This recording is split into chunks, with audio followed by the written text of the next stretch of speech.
Ça va être très compliqué parce que je n'aurai pas où mettre mes documents.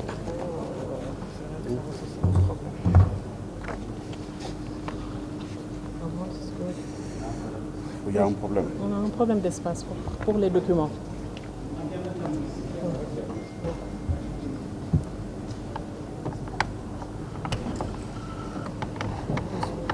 Encore un tout petit peu. Encore un tout petit peu. Ça reste encore un tout petit peu. Ici. Ouais.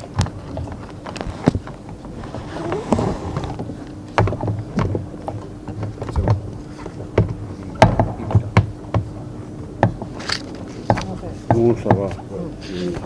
Oui, c'est bon. C'est bon. Merci. Allez, ça ira. Bonjour. Prenez place.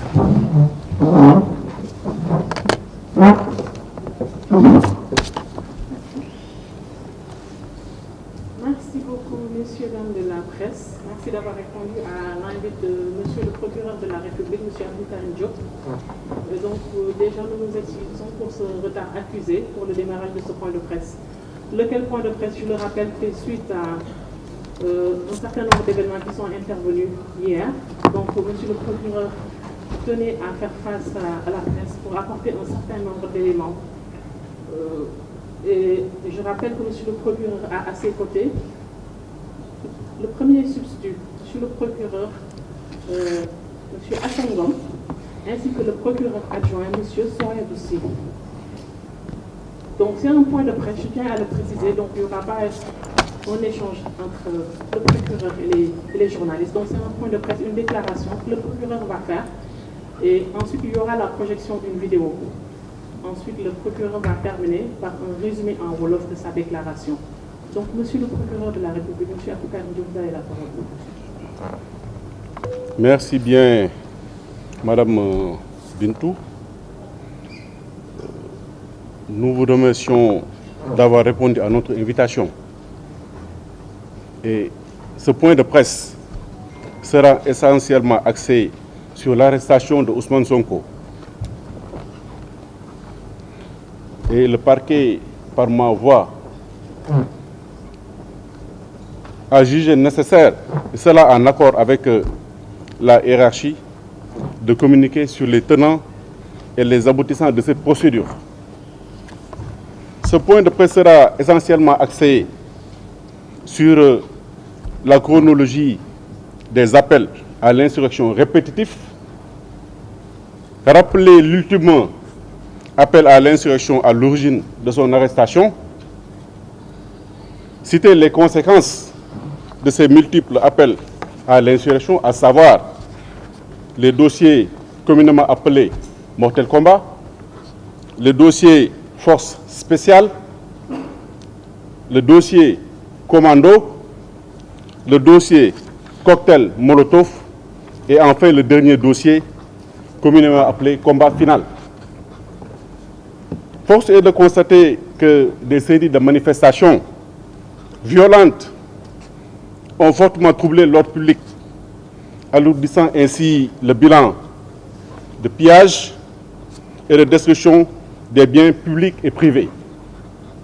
C'est en ce sens que dans l'optique de renforcer la sécurité sur l'ensemble du territoire national, d'assurer la protection des personnes et des biens, et en parfaite symbiose avec les forces de défense et de sécurité, nous avons mené des opérations d'investigation, lesquelles ont identifié Ousmane Sonko comme étant l'instigateur de tous ces troubles. Sur la chronologie des appels à l'instruction répétitifs, à titre illustratif, les dates qui suivent indiquent la succession des discours au contenu incitatif à l'insurrection prononcé par Ousmane Sonko ces 2 dernières années.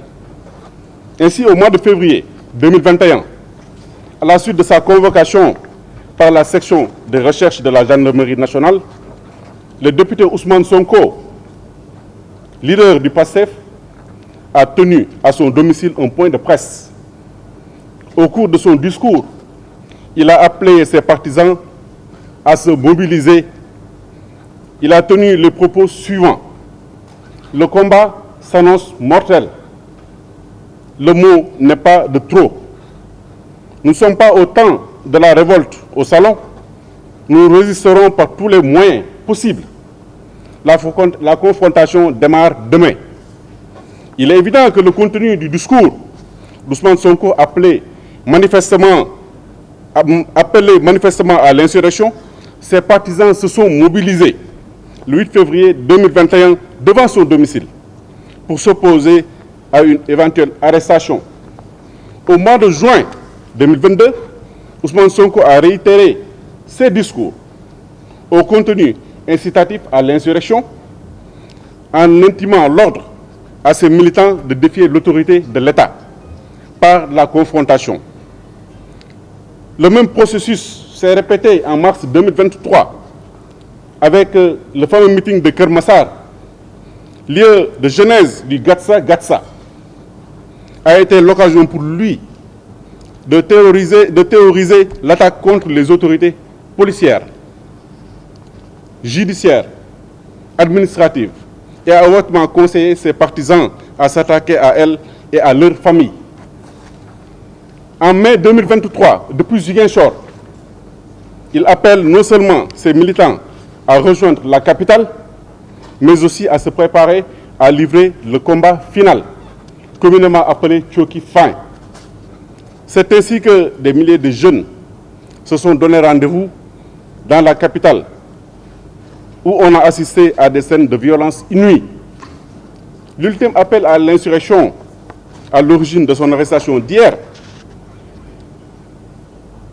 s'est traduit par un post qu'il a lui-même fait sur Facebook. À travers ce post officiel, il a reconnu avoir arraché avec violence le téléphone d'une gendarme aux abords de son domicile. Et enfin, par un message subversif, a initié un ultime appel à l'insurrection.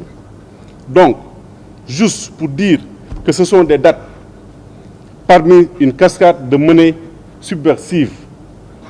Donc, contrairement à une certaine presse tendancieuse, l'histoire du téléphone portable n'est que l'élément déclencheur de son arrestation qui était imminente pour appel à l'insurrection. Pour corroborer nos propos, nous vous invitons à visionner attentivement et avec nous une compilation de déclarations d'Ousmane Sonko de mars 2021 à nos jours.